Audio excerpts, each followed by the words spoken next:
Halo, Assalamualaikum warahmatullahi wabarakatuh.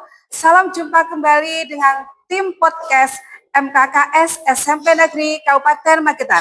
Yang pada kesempatan hari ini nanti kita akan berbincang-bincang terkait dengan isu yang sangat urgent hari ini, yaitu tentang pembatasan penggunaan HP.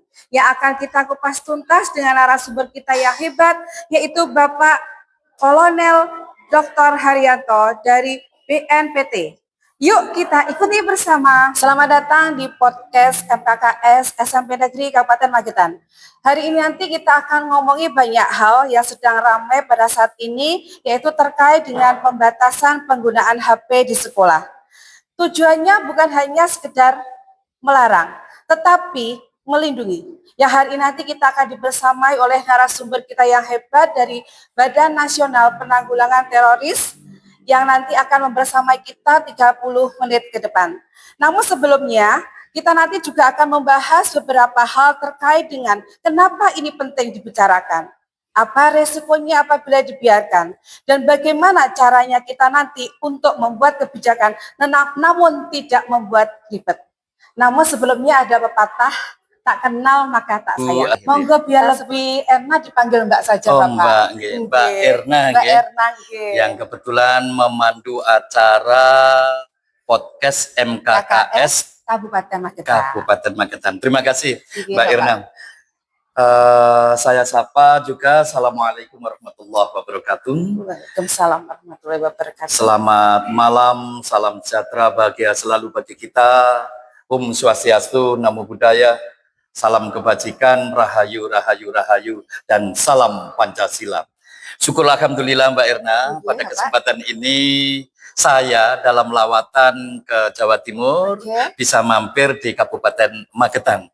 Dan tampaknya bumi Ki Mageti ya, ini memberikan nuansa yang menyejukkan. Karena memang letaknya di lereng Gunung Lawu.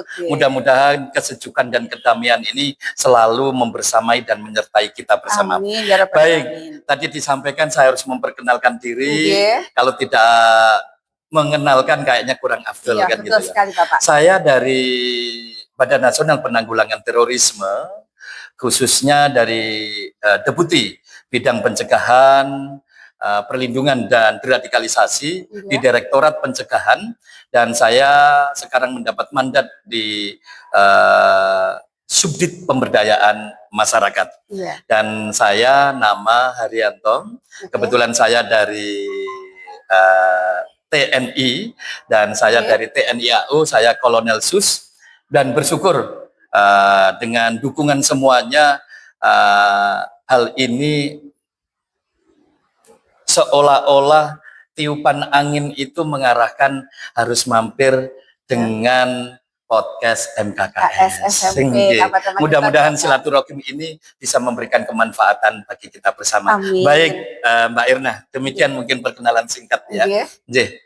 Kemudian kalau begitu Bapak tadi sudah memperkenalkan diri, tidak bijak kalau saya tidak memperkenalkan diri. Betul, Bapak. Monggo. Izinkan saya untuk memperkenalkan diri saya, nama saya Erna Sulistyarini, saya dari tim podcast MKKS SMP Kabupaten Magetan, Bapak, yang nanti selama 30 menit ke depan kita nanti akan berbincang-bincang terkait dengan tema kita hari ini tentang pembatasan penggunaan HP bagi siswa-siswa di sekolah, kata Bapak.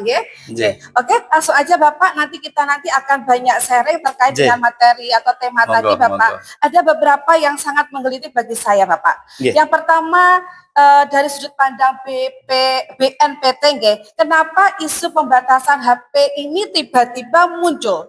Dan mengapa sepenting itu harus segera kita bahas, Bapak? Bagaimana menurut Bapak?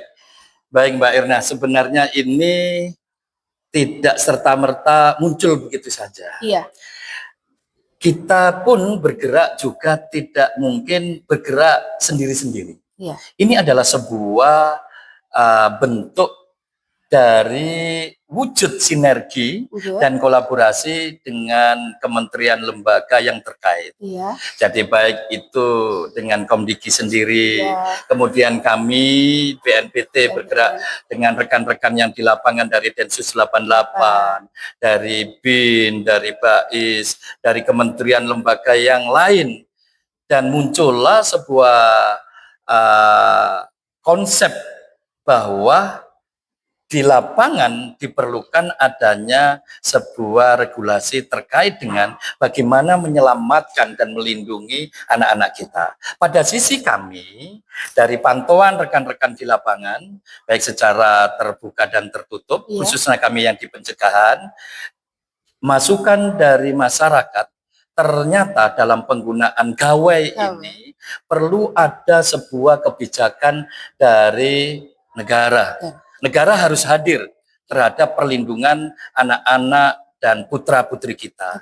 Disitulah barangkali Mbak Irna sempat memantau saat tahun kemarin, di ujung tahun dan di awal, kami menyampaikan pers conference terkait dengan kondisi bahwa di lapangan ternyata anak-anak yang memerlukan perhatian atau perlindungan khusus ini cukup signifikan.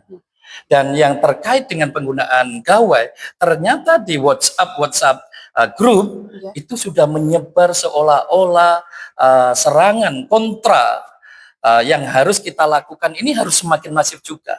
Mereka menyerang dengan kondisi yang masif sehingga anak-anak boleh dikatakan dari paparan melalui gawai ini sudah terpetakan. Salah satunya adalah apa yang dikenal dengan true crime community. Dengan konsep kemarin sekitar 70-an di 26 provinsi sudah menyebar, bahkan di sebagian sudah mendapat 120 sekian. Nah, ini harus kita jaga.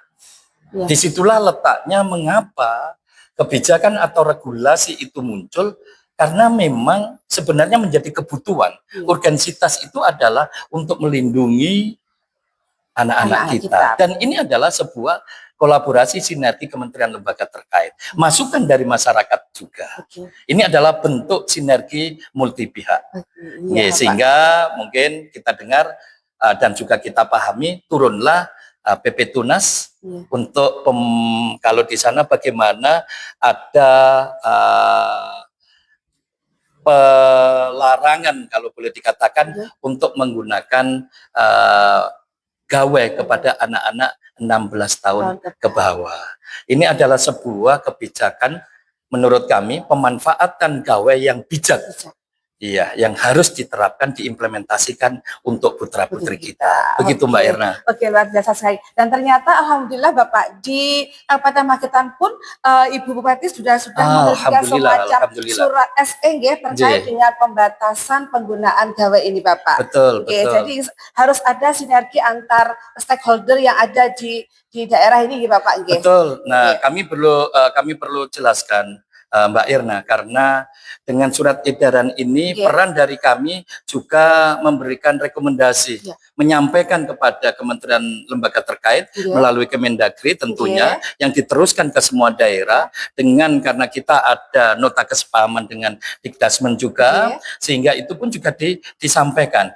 Dari ranah ini perlu kami klasifikasikan bahwa bagaimana menggunakan gawai ini itu tidak semuanya dalam klasifikasi dilarang. Ada yang dilarang. Kemudian dari beberapa daerah pun juga melakukan bagaimana tadi pemanfaatan gawai itu. Kemudian ada juga yang di sana sekedar bahwa pengawasan. Jadi ada larangan, ada pengawasan, ada pemanfaatan. Semuanya berupaya agar dalam menggunakan gawai ini, nah ini bisa menjadi malaikat, bisa menjadikan setan gepeng, jadi gitu istilahnya. Ini yang lagi ngetren itu, jangan sampai kita terserang dan menjadi setan gepeng ini. Nah, sehingga kita menggunakannya harus dengan bijak dan arif. Begitu Mbak Irna. Terima kasih. Kalau saya malah memberikan suatu istilah bukan setan gepeng Bapak, setan kota. Setan kota. Oke, lanjut berikutnya ya Bapak. Ada yang saya lagi. Apa resiko yang paling konkret ditemukan oleh BNPT terkait dengan pembatasan penggunaan HP tanpa batas pada anak-anak di usia sekolah, Bapak? Baik. Kalau yang kami rasakan, Mbak, dari apa yang ada, ternyata anak-anak kita ini kan tidak semuanya memiliki kesadaran bagaimana menggunakan HP ini dengan bijak atau gawe ini. Dan kita temukan mereka sudah terkotakkan pada tadi seperti tadi True Crime Community, ada One Uma, ada Kias, ada Koja. Semua bentuk-bentuk WhatsApp group ini sengaja oleh para pelaku-pelaku di dunia maya ini untuk bisa diberikan ini dalam komunitasnya masing-masing dengan sebuah konsep yang sengaja untuk dipropagandakan agar mengikuti dari apa yang diinginkan. Sehingga contoh bentuk-bentuk kekerasan digambarkan di sana. Contoh-contoh melakukan ini dan itu kaitannya dengan bagaimana mungkin kenal ya, ada sekarang istilahnya nihilistic violent extremism. Jadi kekerasan yang dipertontonkan di WhatsApp itu, dan mereka anak-anak yang tidak tersadar meskipun ini tidak ada kaitannya secara langsung kepada aksi terorisme, tetapi bibit-bibit inilah yang harus kita antisipasi. Penanaman paham-paham yang boleh dikatakan di awal adalah nihilistik, dimungkinkan ke depannya akan menjadi bibit-bibit yang mengarah ke sana. Paparan terhadap anak-anak ini pun juga terjadi, boleh dikatakan sudah pernah kita dan kita ketahui, contoh di SMA 72 Jakarta, di SMP 3 Sungai Raya, Kuburaya, Pontianak. Dua fenomena ini harus menjadi pembelajaran, lesson learned, best practice bagi kita untuk kita cegah. Kata ada sebuah early detection, early warning bagi kita, khususnya di Magetan, agar tidak terjadi hal-hal yang demikian. Ini real. Nah, dengan kondisi apa yang kita bincangkan saat ini, salah satunya adalah untuk memberikan pencerahan. Saya pribadi juga kepada saya dan keluarga, lingkungan terdekat kita, Mbak Irna, dan bersyukur karena ini merupakan forum musyawarah kerja kepala sekolah, berharap sekali sebuah sinergi antar kepala sekolah nanti bisa disuarakan di satuan pendidikan yang beliau miliki untuk bisa dikuatkan konsep pencegahan dini. Daya cegah, daya tangkal, sehingga daya juang kita terhadap ranah pencegahan paham-paham intoleransi, radikalisme, ekstremisme, dan terorisme. Demikian Mbak Erna. Wah, luar biasa sekali. Ternyata dari setan kotak tadi ternyata dampak negatifnya luar biasa ya kalau kita melihat tadi yang disampaikan oleh Bapak. Oke Bapak, kemudian juga tadi bahayanya sudah banyak, namun kemudian banyak ketakutan juga yang kami alami di satuan pendidikan Bapak. Katanya kalau kita nanti terlalu banyak membatasi, itu nanti dikira kita akan mematikan kreativitas anak-anak. Kemudian juga literasi digital siswa nanti akan terhambat. Menurut BNPT itu nanti bagaimana Bapak? Baik Mbak Irna, tampaknya kadangkala kita itu terpengaruh karena sebuah konsep, kadangkala berpikir kita mungkin bisa antara negatif dan positif. Nah, kami berharap bahwa kita menggunakan gawe ini adalah dengan bijak, dengan cerdas. Sehingga ranah yang ditakutkan bahwa kita melarang ini juga akan membatasi kreativitas, justru itu yang harus kita pahamkan.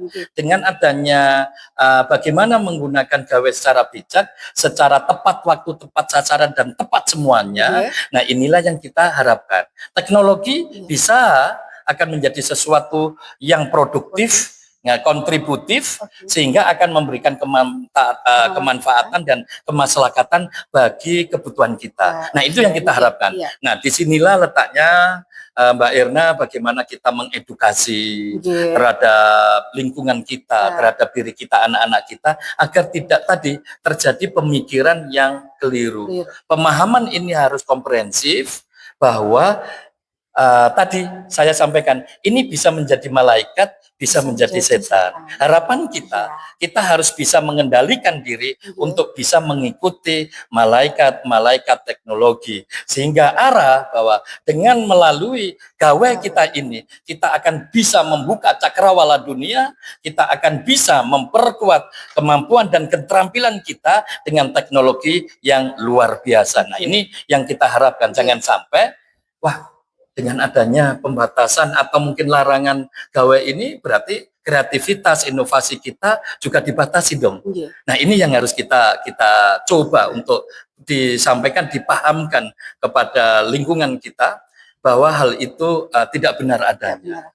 Surat edaran juga bunyinya tidak demikian, betul kan? Iya, betul, Bapak. Bagaimana kita menggunakan dan memanfaatkan gawe secara bijak, tentu kita tadi sejauh mana kita menggunakan tadi. Kalau anak-anak kita di waktu pembelajaran dan itu tidak tidak diperlukan oleh gawe ini dan justru menjadi kendala, berarti alangkah baiknya gawe ini harus diletakkan. Tetapi kalau memang harus dengan menggunakan dengan gawe dan ini akan menguatkan tadi bagaimana produktivitas, kemudian inovasi dari anak ini tergugah, memotivasi anak dalam menggunakan teknologi, karena arus teknologi harus kita hadapi secara bijak pula. Nah, itu yang harus kita kuatkan bersama, Mbak Irna. Demikian, Mbak Irna. Iya, betul sekali, Bapak.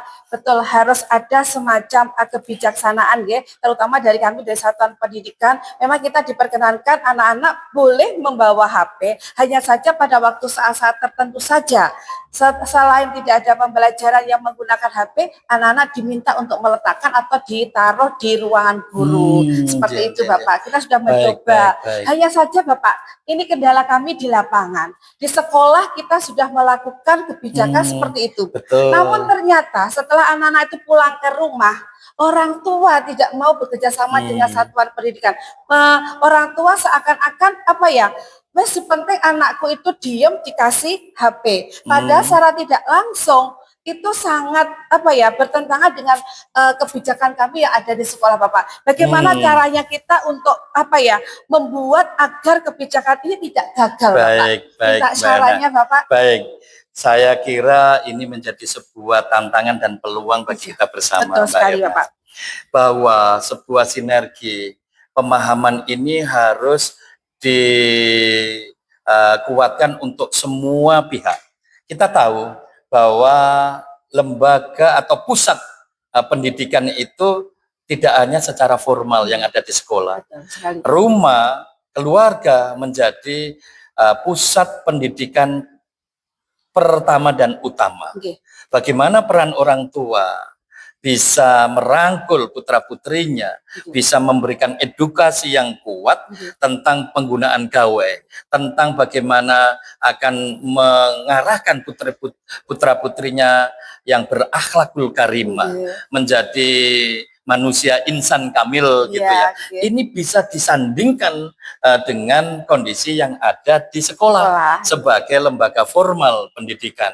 Di sekolah pun hubungan antara orang tua dan bapak ibu guru, ustadz ustazah ini bisa terjalin secara erat sehingga konsep kalau dulu ya ini ada pusat pendidikan, nantinya juga didukung oleh lembaga non formal yang berada di masyarakat. Seperti yang sering kita gayungkan bersama bahwa antara orang tua, bapak ibu guru yang di sekolah, masyarakat saling bersinergi, berjibaku untuk saling menguatkan, didukung oleh kebijakan-kebijakan pemerintah. Dan yang perlu dipahami lagi, Mbak Irna, kita itu tidak ada pusat pendidikan. Sekarang tambah lagi catur pusat pendidikan, karena ada yang namanya media sosial. Disinilah letak kita, bagaimana menempatkan media sosial ini, karena dia menjadi sebuah maya. Nah, ini yang harus dikuatkan oleh pelaku-pelakunya. Tadi bapak ibu guru, kemudian orang tua, masyarakat, dan pun putra-putri kita sebagai peserta didik dalam menggunakan pusat pendidikan yang keempat yang catur ini dengan bijak pula. Bagaimana menggunakan catur pusat pendidikan yang media sosial ini dengan konsep bahwa this is the sophisticated media for what? For educating them to be better and better. And of course, to be the future generation in our beloved country. And of course, this is for upholding the beloved country, red and white flag. This our commitment. Jadi responsibility kita, Mbak, tanggung jawab kita tidak hanya sekedar secara intelektual, tetapi bagaimana kita secara sosial, secara psikisnya siap menghadapi sebuah tantangan ini. Dan wahana seperti tadi saya katakan, teknologi itu adalah sophisticated, canggih. Tetapi kecanggihan itu pengendalinya tentu adalah manusianya.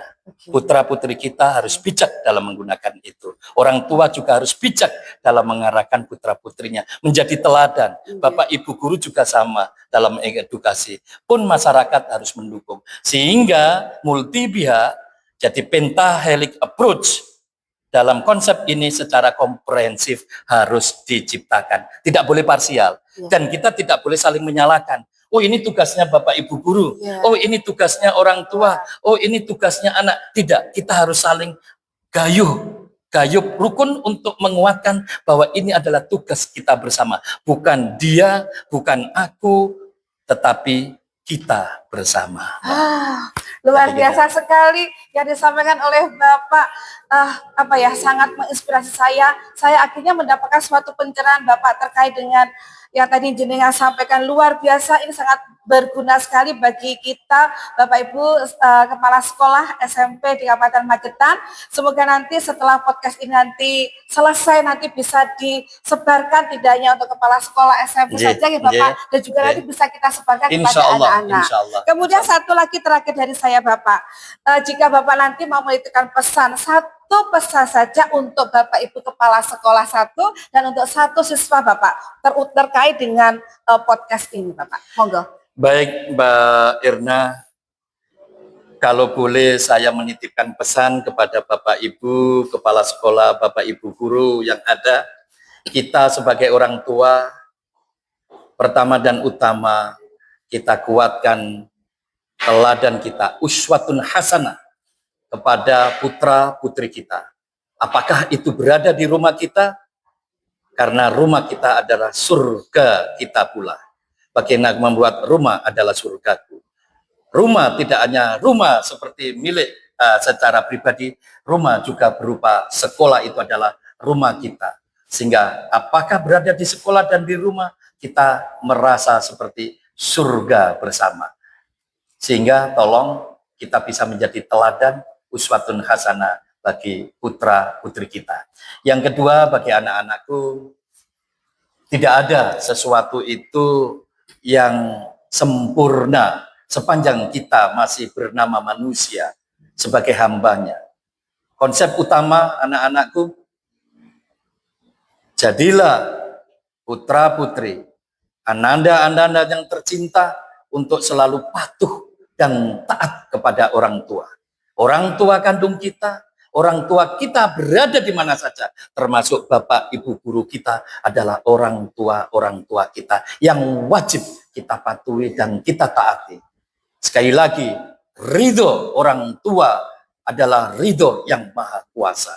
Konsep itu kalau bisa kita satukan akan menjadi sebuah kokoh berdirinya sebuah rumah tangga, apakah itu di keluarga, apakah itu di sekolah dan di masyarakat, sehingga konsep negara, ketahanan negara yang diharapkan menjadi negara yang sejahtera, damai, baldatun thayyibatun warabun ghafur, insya Allah bisa kita ciptakan bersama melalui wahana pendidikan, khususnya yang ada di Magetan ini. Terima kasih. Iya, ini sebagai oleh-oleh dari MKKS SMP Negeri Kabupaten Magetan, kami memberikan 2 buah buku dari kami tim MKKS SMP Negeri Kabupaten Magetan. Semoga nanti bisa menjadi bacaan Bapak pada waktu misalnya longgar, katanya Bapak. Terima kasih Mbak Irna, disampaikan kepada tim MKKS Magetan.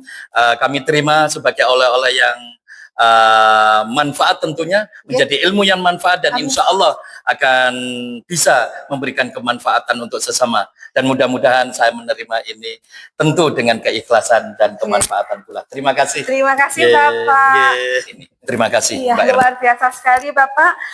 Namun sebelumnya saya ucapkan terima kasih kepada Bapak Kolonel Dr. Haryanto dari BNPT atas obrolannya dan ilmunya yang sangat luar Insya biasa Allah, hari ini insya Allah. Bapak. Semoga pembahasan ini nanti bisa bermanfaat bagi kami yang berada di satuan pendidikan, Amin. kemudian juga orang tua, wali murid, dan juga anak-anak kami Bapak. Amin. Amin. Dan Insya sebuah Allah. kata-kata bijak, teknologi itu alat.